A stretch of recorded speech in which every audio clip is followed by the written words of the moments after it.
Hey y'all, welcome back to my channel.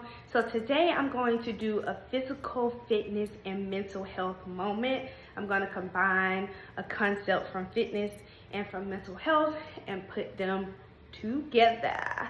So there's this term in physical fitness called progressive overload.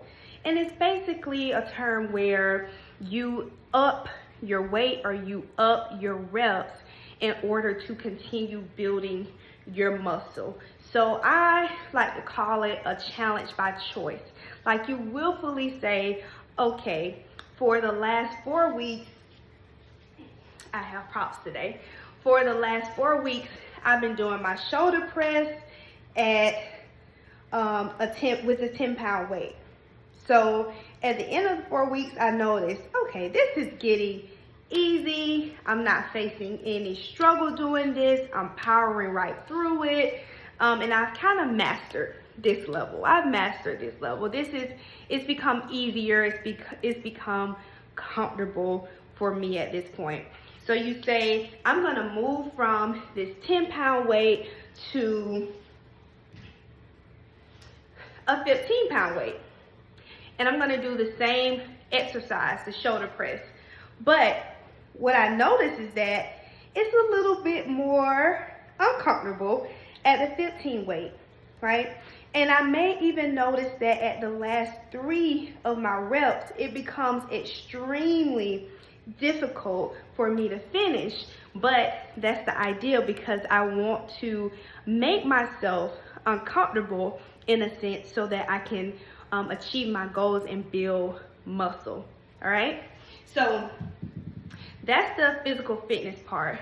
How this links to mental health is that sometimes we find it easier to suppress our emotions, and sometimes we do that by using drugs, alcohol, just outright ignoring it or kind of pushing it to the back of our minds, deciding to not deal with it. But what I want to encourage you to do is to engage in this skill called willfulness, right? You're willingly approaching your emotions to say, let me explore this a little bit more. Let me take some time to acknowledge this emotion. This is where it relates to the physical fitness part, right? Sometimes the emotions that we usually tend to ignore are the uncomfortable emotions. We don't want to deal with the anger. We don't want to deal with the hurt. We don't want to deal with the disappointment. We don't want to deal with the rejection. We don't want to deal with being neglected.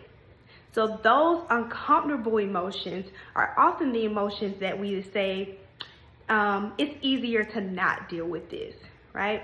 But what I want to encourage you to do is challenge yourself to acknowledge those emotions and challenge yourself to approach them with an attitude of willingness.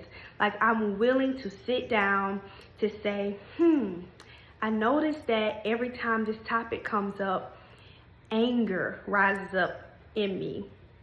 So let me sit down and process what's going on in my body. Are tears coming to my eyes? Do I feel like it's a lump in my throat? Do I feel nauseous? What's going on in my body? What are some things that come up to me when this topic comes up?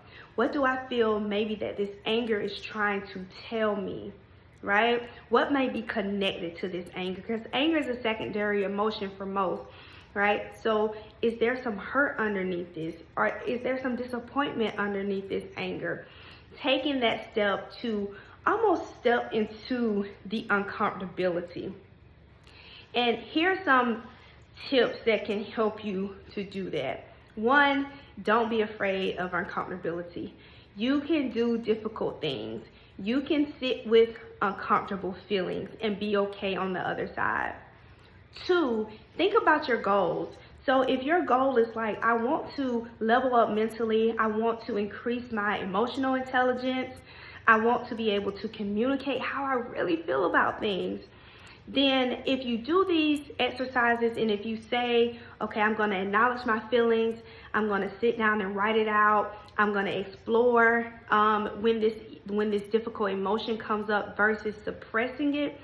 On the other side of that, just like in physical fitness, on the other side of that, you're gonna come out stronger. You're gonna come out with an increased awareness of yourself. You're gonna come out on the other side with an increased mental health awareness. You're going to come out on the other side with just learning more about yourself and learning more about maybe some of your triggers or some unmet needs that you have or some things from your past you need to address. So there's something on the other side, okay? And then the third thing, or the third tip that I would offer to you all is, it's okay if you don't figure it out all in one sitting, right? Most times, our emotions can be related to, let's say, for example, a child. You know, a child can come up and say, mommy, mommy, mommy, mommy, mommy, mommy, mommy, mommy, mommy, mommy, mommy, mommy. And as long as we don't acknowledge them, they're going to keep on going, right?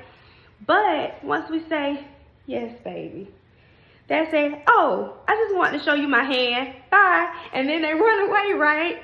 So we're not solving all their problems, right? When they say mommy, mommy, mommy 1,000 times, we just have to acknowledge them. And most times, if they have a need, they will let us know. So they may say, yes, I'm thirsty. You get them the need, and then they go back to doing what they were doing. But oftentimes, they're just like, hey, I just want you to acknowledge me. I just came up because that really frustrated me. I just wanted you to acknowledge me. And then I'll kind of like turn down the dial, or I'll go back away. The same thing with our emotions. So one, you can do difficult things.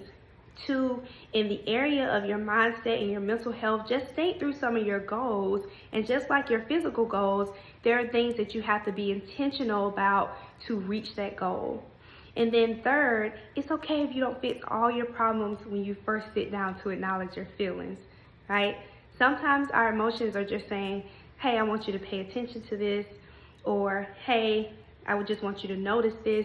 Acknowledge them, do with what you can at that time, and then recognize that sometimes you may have to go to a counselor to get additional assistance to process and to deeper process some traumas or some different situations that you may have been through that keep on coming up for you or sending messages to you. I hope this was helpful for y'all. Have a great day. Bye.